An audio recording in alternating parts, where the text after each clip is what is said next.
දැන් බිත්තර තම්බන අහගන්න. දැන් මෙන්න මේම වෝටර් එකක් අරගෙන මේකට දැන් ඔහොම බිත්තර තම්බන්න බිත්තර දෙක දානව නේද? මෙන්න බලා ගන්න. මෙන්න දිනවා x. දාලා මේක දැන් අහගන්නකෝ. මේක දැන් රත් කරනකොට මම නිකන් මේ බන්සන් එකක් වගේ අදින්න උඩ වඩා ලිප වෙනස් නියුට වඩා නේද?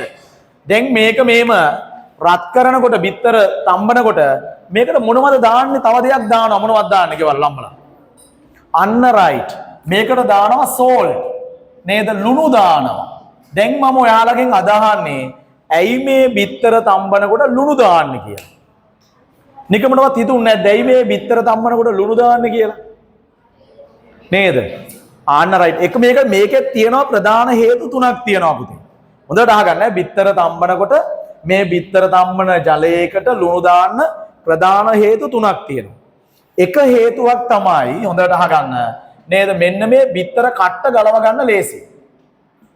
මේ බිත්තර කට්ට තියෙනව නේද? බිත්තර කට්ට ගලව ගන්න ලේසි. ගැලවීමට ලේසි. එතන ගැලවීමට පහසුයි. මේන් අහගන්න. ඒ කොහොමද? කොහොමද බිත්තර කටුව ගලව ගන්න පහසු වෙන්නේ කොහොමද? දැන් සාමාන්‍යයෙන් කිකිලියෝනි බිත්තර දාන්නේ නේද? කුකුලෝ බිත්තර දාන්නේ නේද? කිකිලියෙක් දාන බිත්තරයක නේද? බිත්තරය දාපු ගමම්ම නේද? කට්ට සහ බිත්තරය අතර බැඳීම වැඩි පුතේ. දැන් මෙන්න මේකනම් බිත්තරය මේ බලා ගන්න. මෙන්න මේකනම් බිත්තරය නේද? බිත්තරයේ වටේට මෙන්න මෙහෙම කට්ට තියෙනවා නම් බිත්තර කට්ට තියෙනවා නම් මෙච්චර මේක මෙහෙම ගොඩක් දුරින් ඈත නෑ මීට වඩා ළඟින් තියෙන්නේ. මම ඔයාලට පැහැදිලි කරන්නම් දෙන්නේ. මෙන්න මේ බිත්තර කට්ටයි බිත්තරයයි අතර තියෙනවා මොකද්ද? පටලයක් තියෙනවා. ඔය දෙකෙන් ඕක ඇලිලා තියෙන්නේ පුතේ. මේක ඇලිලා තියෙන්නේ. තේරුණාද?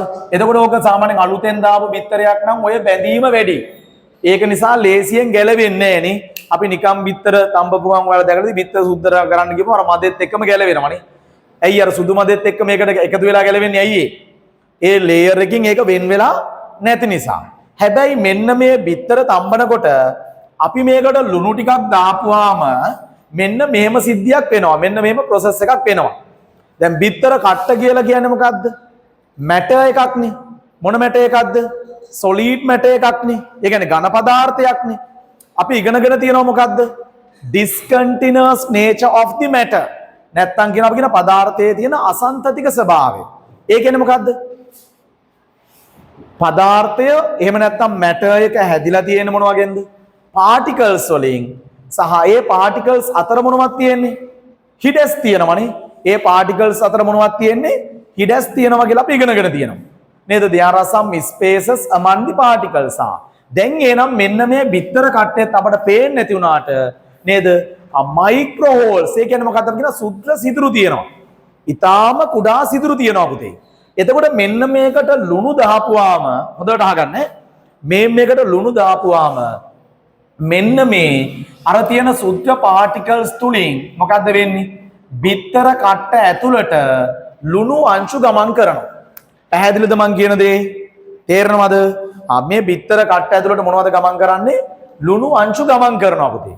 නේද? ලුණු අංශු මේක ඇතුළට ගියපුවාම මොකද්ද වෙන්නේ? අර බිත්තර කට්ට සහ මෙන්න මේ සුදු මදය අතර තියෙන මෙන්න මේ ලේයර් එකත් එක්ක තියෙන ඇලිලා තියෙන එක මොකද්ද වෙන්නේ? බිඳ හෙලනවා. ඒ ඇලීම මොකද්ද? බැඳීම නැති කරනවා. ඒ බැඳිලා තියෙන එක මොකද්ද වෙන්නේ? ලිහිල් කරනවා. ඒක නිසා අපිට බිත්තර කට්ට ගලවන්න ලේසි. නේද? ඒකට නේද ඔය ගෙවල් වල නේද අම්මලා බිත්තර තම්බනකොට ලුණු දාන. නේද? ලුණු ටිකක් දැම්මොත් එහෙනම් බිත්තර මොකද්ද වෙන්නේ?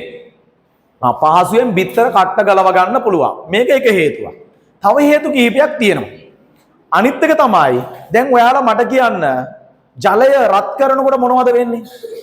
ජලය රත් වෙලා ගිහිල්ලා යම්කිසි උෂ්ණත්වයකට ආවට පස්සේ අපි කියනවා මේ ජලය මොනවා වෙනවා කියලාද කියන්නේ?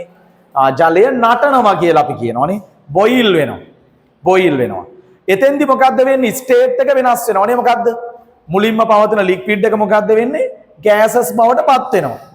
රයිට්. එතකොට මට කියන්නකෝ ජලය බොයිල් වෙන ටෙම්පරේචර් එක කොච්චරද? එහෙම නැත්නම් අපි කියනවා බොයිලින් පොයින්ට් එක. කොච්චරද සාමාන්‍ය මේ පවතින උෂ්ණත්ව පීඩන යටතේදී වෝටර් වල බොයිලින් පොයින්ට් එක කොච්චරද පුතේ?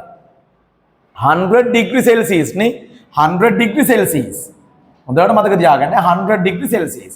එහෙනම් මෙන්න මේ උෂ්ණත්වයේදී තමයි water boil වෙන්නේ. 100 degree Celsius වල තමයි water boil වෙන්නේ. හැබැයි මෙන්න මෙහෙම දෙයක් තියෙනවා. ජලයට පුතේ මික්ස් වෙන දෙයක්. දැන් ඔයාලා දන්නවා ජලයේ මිශ්‍ර වෙන දේවලුත් තියෙනවා, මිශ්‍ර වෙන්නේ නැති දේවලුත් තියෙනවානේ. නේද?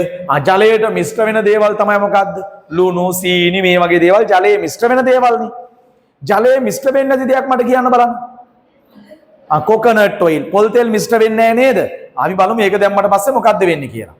ජලයට මිශ්‍ර වෙන දෙයක් ජලයට එකතු කරොත් එහෙම එයාගේ බොයිලින් පොයින්ට් එක නැත්තම් තාපාංකය, එහෙම නැත්තම් එයා බොයිල් වෙන උෂ්ණත්වය, නටන උෂ්ණත්වය මොකද්ද වෙන්නේ? වැඩි වෙනවද අඩු වෙනවද? වැඩි වෙනවද අඩු වෙනවද? වැඩි වෙනවා කියන කට්ටිය තුසන්. අඩු වෙනවා කියන කට්ටිය තුසන්. අඩු වෙනවා කියලා තමයි කියන්නේ දාන්නේ. මම කියනවා බොයිලින් පොයින්ට් එක වැඩි වෙනවා. බොයිලින් පොයින්ට් එක මොකද්ද වෙන්නේ? වැඩි වෙනවා. මේන් අහගන්න නිසාද අහගන්න ඉතින් ඈ. එතකොට බොයිලින් දැන් සාමාන්‍යයෙන් බොයිල් වෙන්නේ 100 දී. හැබැයි මේකට සෝල්ට් දාලා තියෙනවා නම්, ලුණු දාලා තියෙනවා නම් පුතේ මේ බොයිල් වෙන ටෙම්පරේචර් එක 100 degree Celsius වලට වඩා පොඩ්ඩක් වැඩි. ලොකු ප්‍රමාණයක් වැඩි වෙන්නේ නැහැ. පොඩි ප්‍රමාණයක් වැඩි වෙනවා. එතකොට ඒ කියන්නේ මොකද්ද? බොයිල් වෙන ටෙම්පරේචර් එක මොකක්ද වෙන්නේ? 100ට වඩා වැඩි නේද? එහෙනම් ලුණු දාලා තම්බනකොට මේ බිත්තරය දැන් රත් වෙනවා. ජලය නටනකම් අපි තියනවා නේද? 100ට වඩා ඉහළ උෂ්ණත්වයකට රත් වෙනවද නේද? 100ට වඩා ඉහළ උෂ්ණත්වයකට රත් වෙනවද නැද්ද? 100ට වඩා ඉහළ උෂ්ණත්වයකට රත් වෙනවා. එහෙනම් 100ට වඩා ඉහළ උෂ්ණත්වයකට රත් වෙනවා කියලා කියන්නේ හොඳින් තැම්බෙනවද නැද්ද? හොඳින් තැම්බෙන. ඔන්න එහෙනම් හේතු දෙකයි. මොකද්ද? එකක් තමයි බිත්තර කට්ට ගලව ගන්න ලේසි. අනිත් එක තමයි මොකද්ද? බිත්තරය හොඳින් තම්බ ගන්න පුළුවන්. තව හේතුවක් තියෙනවා. මොකක්ද ඒ හේතුව? නේද? දැන් සමහර වෙලාවට ඔයාලා බිත්තර ගේනකොට කඩේට ගිහිල්ලා බිත්තර නේද අර ගේනකොට මල් නේද ඔහේ නිකන් පනවනා එනකොට වටපිට බලවලා එනකොට එහෙම මෙන් හැප්පිලා බිත්තර නිකන් හැප්පෙනවනේ එක ළඟ නේද? බිත්තර ගේනකොට සමහර අය නම් මොනවද? බිත්තර මලට පොඩි පිදුරු ටිකක් දාලා දෙනවනේ. සමහර කට්ටිය නිකම්ම දුන්නාම මොකද නෝක හැප්පිලා කැඩෙන්න පුළුවන් බිත්තරයක්. ලොකුවටනේ පොඩ්ඩක් ක්‍රැක් වෙනවා. පොඩ්ඩක් මෙහෙම කැඩෙනවා. ඒ කැඩුනොත් එහෙම ඒක තම්බනකොට මොකද්ද වෙන්නේ? දැන් මේක ඇතුලේ තියෙන සම්පූර්ණ සුදු මදේ කහ මදේ හයි වෙලා නැහැ නේ. අපි කනකොට වගේ නෑ ලික්විඩ් එකක් වගේ නේ තියෙන්නේ නේද? ඒකන් එහෙනම් මේක එළියට ඇවිල්ලා ජලය දිය වෙන්න පුළුවන් නේ. හැබැයි මෙන්න මේ ලුණු දාලා තිබුණොත් එහෙම ඒකෙම ජලය දිය වෙන්නේ නැහැ. මොකද්ද වෙන්නේ එළියට එනකොට? ඒකත් හයි වෙනව නේද? අර තැම්බිලාම හයි එළියට ආවට අර සුදු මදේ නම් සුදු මදේ විදියටම තියෙනවනේ එළියට ඇවිල්ලා නේද? ආන් ඒ විදියට පවත්වා ගන්නත් මොකද්ද වෙන්නේ? හේතු වෙනවා මෙන්න මේ බිත්තර තම්බනකොට ලුණු දාන එක. නේද? ගෙවල් වලට ගිහලා කියලා දෙන්නේ. ඇයි අම්මලා දන්නවද බිත්තර තම්බනකොට ඒ ලුණු දාන්නේ කියලා. නේද? ඔයාලට පුළුවන් මේක සයන්ටිෆිකලි පැහැදිලි කරන්න නේද? නේද? අපි දන්නේ මොකක්ද? අම්මලා දන්නේ ආ බිත්තර තම්බනකොට ලුණු දාපුවම කට්ට ගලවන්න ලේසි කියන එක විතරයි. දැන් මෙතන ලුණු වලට අමතරව තව කට්ටිය දාන දේවල් තියෙනවා. දෙකක් තියෙනවා මොනවද? සමහර අය දෙහි කෑල්ලක් දානවනේ. නේද? දෙහි කියන්නේ මොකද්ද? අම්ල. නේද? ඒකත් වෙන්නේ අර දේ තමයි මොකද්ද? අර සුද්ධ සිදුරු අර අම්ල කියපුවම මොකද්ද වෙන්නේ? ඒත් අර බිත්තර කට්ට සහ මොකද්ද වෙන්නේ? බිත්තරේ අතර තියෙන අර ලේයර් එක දුර්වල කරනවා. නේද? දෙහි වෙනුවට දාන්න පුළුවන් තව දෙයක් මට කියන්නකෝ. ගෙදරදී ලේසියෙන්ම ගන්න පුළුවන් අම්ලයක්. මොනවද? ඔය process එකම කරගන්න පුළුවන් දෙහි වෙනුවට තව දෙයක් දාලා මොනවද? විනාගිරි ටිකක් දාන්න පුළුවන්. නේද? විනාගිරි ටිකක් දාන්න පුළුවන්. හැබැයි විනාගිරි කියන්නේ තම්ල නේද? ඔයාලා අර නේද? සමහරලාට දැන් මෙන්න මේ බිත්තරේ වටේට තියෙන ඔය මෙම්බ්‍රේන් එක අපට අවස්ථා නේද? ඉස්සරහට අපට ඕන වෙන අවස්ථා තියෙනවා පැට්‍රිකල් වලට ගන්න. ඕක semi permeable membrane එකක්. ඔය එක ඒක ගන්න ඕන නම් අපි කරන දේ තමයි මොකද්ද දන්නවද? බිත්තරයක් අරගෙන ඒක විනේග වලට දානවා, විනාගිරි වලට දානවා. ඒ විනාගිරි වල තියෙන ඇසිටික් ඇසිඩ් එක බිත්තර කට්ටේ තියෙන කැල්සියම් කාබනේට් ප්‍රතික්‍රියා කරලා බිත්තර කට්ට පොඩ නැති වෙලා ගිහලා අවසානට මොකද වෙන්නේ? අර බිත්තර කට්ටට මැරිලා තියෙන මෙම්බ්‍රේන් එක විතරක් ඉතුරු වෙනවා. නේද? අපි ඔය එග් මෙම්බ්‍රේන් එක ගන්න ක්‍රමය තමයි යෝග. නේද? එග් මෙම්බ්‍රේන් එක ගන්න ක්‍රමය තමයි යෝග. මොකද්ද? බිත්තරයක් දානවා මොනවද? විනාගිරි වලට දාලා තියෙනවා. ඒතර බිත්තර කට්ටේ තියෙන කැල්සියම් කාබනේට් අර ඇසිඩ් එකත් එක්ක රියැක්ට් කරනවා. රියැක්ට් කරනවා කියන්නේ එයා වැය වෙනව නේද? එයා වැය වෙනවා. අපිට ඊට පස්සේ මෙම්බ්‍රේන් එක වෙන් කරගන්න පුළුවන්. පැහැදිලිද?